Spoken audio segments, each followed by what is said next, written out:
Welcome to The Explainer. Today, we're going to dive into a really fundamental feature of our minds, something that completely shapes how we see the world. It's our built-in, almost unshakable instinct to find a reason for everything. It's a habit that's so deep we barely even notice it's there. I mean, just stop and think about that for a second. Why does it feel so right to say that? We're taking this massive, random geological formation and just naturally assigning it a purpose. Now, that's not some random mistake. It's actually a huge clue about how our brains are wired right from the get-go. You know this quote? It actually comes from a child. And while it might sound kind of funny, it's the perfect window into a really powerful cognitive bias. It shows this unconscious assumption that a lion's entire existence has a specific function, and one that relates to us. This instinct to see purpose in everything, well, it starts incredibly early.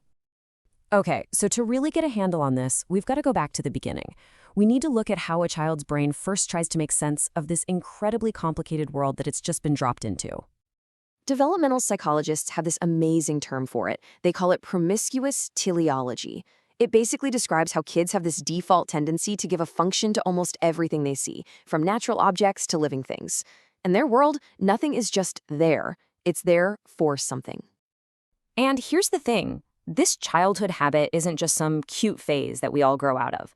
No, it actually reveals something really profound about our brain's default operating system.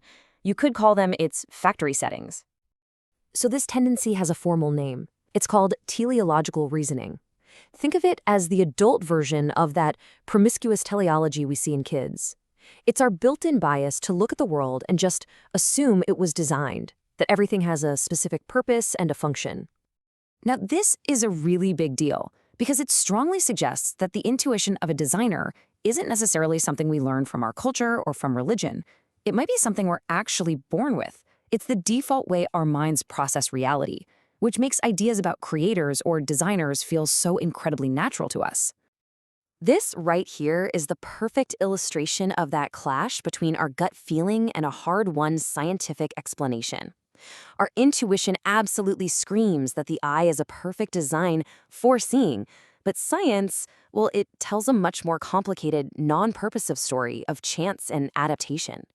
Our brain has to work really hard to accept the version on the right. But this default setting, it doesn't just vanish when we leave childhood behind. It sticks with us, and it influences our thinking in all these subtle but powerful ways for our entire lives. This purpose-seeking bias is just incredibly resilient, mainly because it's our brain's favorite tool for making sense of uncertainty. And what's really fascinating is that studies show that when we're tired or we're stressed or we have to make a super quick decision, we are way more likely to fall back on these simple, purpose-driven explanations. So the key takeaway here is that our cognitive hardware is basically primed to accept ideas about intentional design. An idea like a divine creator just slots perfectly into this pre-existing mental framework.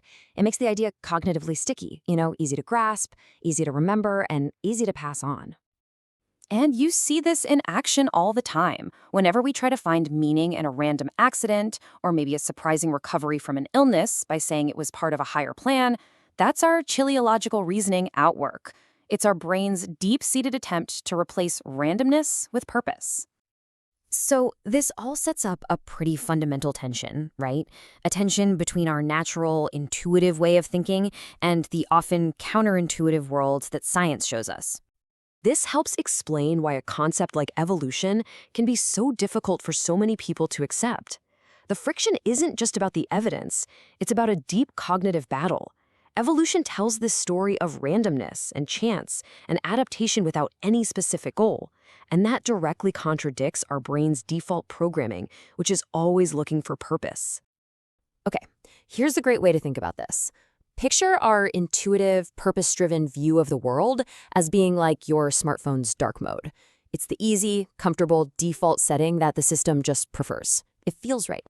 So shifting to a scientific, more mechanistic perspective, that's like switching your phone to light mode. It can be more detailed and more accurate, but it takes a deliberate action.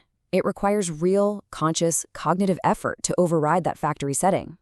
So, at the end of the day, our brains don't come into the world as blank slates. They come preloaded with a powerful preference for stories that have a purpose over explanations that are based on pure chance. We are, it seems, just natural-born meaning seekers. And this all leaves us with a final, pretty fascinating question. If our cognitive machinery is biased towards finding purpose and design from the moment we're born, can we ever be truly objective? Can we ever fully switch off that default setting to see the world as it actually is, instead of how we're wired to see it?